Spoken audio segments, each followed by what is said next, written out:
नमस्कार, न्यूज 69 में आपका स्वागत है। मैं हूं आपके साथ अंकिता। चलिए बढ़ते हैं खबर की। 19 फरवरी की रात को जबलपुर की सिहोरा तहसील के आजाद वार्ड में स्पीकर बजाने से उपजे दो समुदायों के विवाद के बाद अब शांति का माहौल है।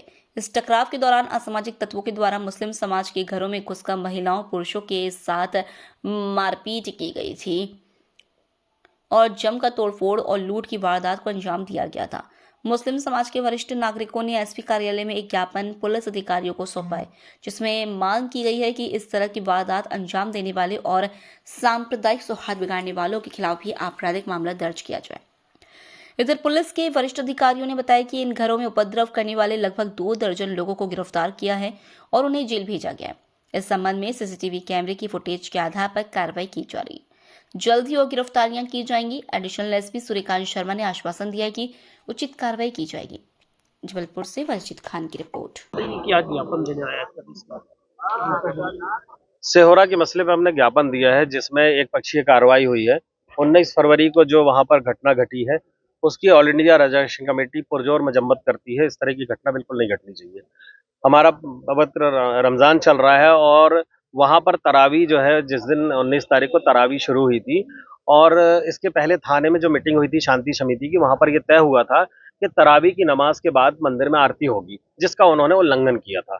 उन्होंने 9:30 बजे आरती शुरू कर दी थी और दोनों पक्षों की सहमति थी, इसलिए कुछ लोग मस्जिद से गए और उन्होंने मंदिर में आपसी भाईचारे के तहत बोला कि भाई आपकी सहमति से बात हुई, आप अभी तरावी चल रही है, आप स्पीकर बंद कर दो। तो उनका ये जवाब था कि सरकार हमारी है, पुलिस हमारी है, प्रशासन हमारा है, हम जब चाहे जो करेंगे। जिस पे दोनों पक्षों में बातचीत हुई, गाली गलौज हुई और उसके बाद वो थोड़ा सा पत्थरबाजी शुरू हुई है। लेकिन फिर उसके बाद पत्थरबाजी यहाँ से तेज इतनी ज्यादा हो गई, सामने जो गुप्ता स्वीट्स है, गुप्ता स्वीट्स से पत्थरबाजी चली। पूरा एक सुनियोजित तरीके से काम हुआ है। गुप्ता स्वीट्स से अंधाधुंध पत्थरबाजी हुई। गुप्ता स्वीट्स के बाजू वाली जो गली है, उससे पत्थरबाजी हुई है। और जब मामला हो रहा था, जब ये दोनों पक्षों की अगर मीटिंग हुई थी, तो पुलिस को क्या इस बात की जानकारी थी? तो पुलिस को ऑलरेडी वहां होना चाहिए था। पुलिस क्यों नहीं थी वहां पर?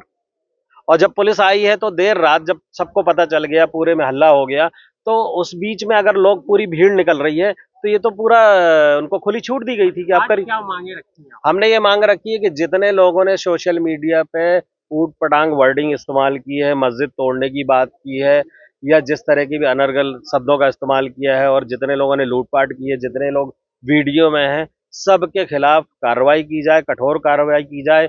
सुमित सिंह ठाकुर जो इस दंगे का सूत्रधार है, करनी सेना वाले, इन सब पे एनएससी की कार्रवाई की जाए। और हमने जो पुरानी जो कंप्लेनें दी हैं, उन पे हमने सारी कॉपी उनको दी है, आप उनको चेक कर लें। हम सीबीआई की जांच की भी मांग। सीबीआई की जांच हो, क्योंकि रातों रात मीटर बदल दिए गए।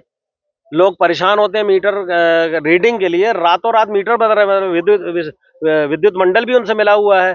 कर्मचारी, नगर निगम के कर्मचारी, जहां आग लगाई गई थी वहां झाड़ू लगा करके धुलाई कर दिए। तो ये पूरा एक मतलब षड्यंत्र था मुस्लिमों के खिलाफ। और हमने बार बार प्रशासन को आगाह किया है कि ये दंगा फैलाने की, दंगा कराने की कोशिश करता है, और वो सफल भी हो गए सिहोरा में जाकर। तो जब बार बार बता रहे थे तो पुलिस प्रशासन ने इस पे ध्यान क्यों नहीं दिया? आपका नाम बताइए। मोहम्मद यासीन खान, और इंडिया रजाक्शन कमेटी, ब्रांच जबलपुर। तो इसमें लेते ऑल इंडिया रजा एक्शन कमेटी के पदाधिकारी और सदस्य गण आए हैं, जो सिहोरा में हुई घटना को लेकर उनका ये आरोप है कि मुस्लिम पक्ष के खिलाफ एक तरफा कार्रवाई की गई है। हमने उनको आश्वस्त किया है कि उनके पक्ष से भी जो घटनाएं जो हुई थी, उसमें 4 फरियादियों की ओर से 4 FIR दर्ज है और लगभग 12 लोग उसमें चिन्हित कर जुडिशियल रिमांड पर भी भेजे गए हैं। आगे उसमें सीसीटीवी फुटेज देखा जा रहा है और व्यक्तियों की पहचान स्थापित कर पुलिस टीमें बनाकर अन्य लोगों की गिरफ्तारी सुनिश्चित की जाएगी। मंदिर समिति की ओर से जो रिपोर्ट दर्ज हुई थी मंदिर में तोड़फोड़ की, उसमें 49 लोग अरेस्ट करके जुडिशियल रिमांड पर भेजे गए हैं। और जो 4 FIR, जिसमें फल के ठेले को उल्टाना, एक फैज आलम शाह के यहाँ घर के अंदर आग लगाना और अन्य तोड़फोड़ की जो घटना हुई थी, उसमें 12 लोगों को हिरासत में लिया गया। सर, उनका आरोप भी है कि आंसू गैस की गोली जो है उनके पुलिस जब कार्रवाई करती है, रात्रि का समय था, तो गली जो भीड़ होती है उसको नियंत्रित करने के लिए अश्रु गैस फेंका जाता है। हो सकता है अश्रु गैस फेंकने के दौरान कहीं अश्रु गैस चली गई हो। इसमें कोई किसी धार्मिक स्थल पर कभी भी पुलिस जो है अश्रु गैस नहीं फेंकती है। क्या कुछ मांगे?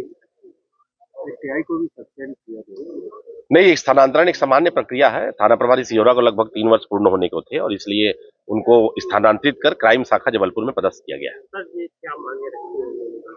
इनका कहना है कि जो भी सीसीटीवी फुटेज में चिन्हित लोग हैं उन पर कार्रवाई की जाए, जिन लोगों ने वहां दंगा भड़काने का प्रयास किया, वीडियो वायरल किया, आगे भी कर रहे हैं, उन पर कार्रवाई की जाए और जो हमारे उनके पक्ष के लोग हैं उनको सुरक्षा प्रदान की जाए, ये इनकी प्रमुख मांग है। सीबीआई जांच की ये प्रस्ताव शासन को भेज दिया जाएगा, ये शासन पक्ष का निर्णय है। फिलहाल इस खबर में इतना ही। आप बने रहिए News 69 के साथ। नमस्कार।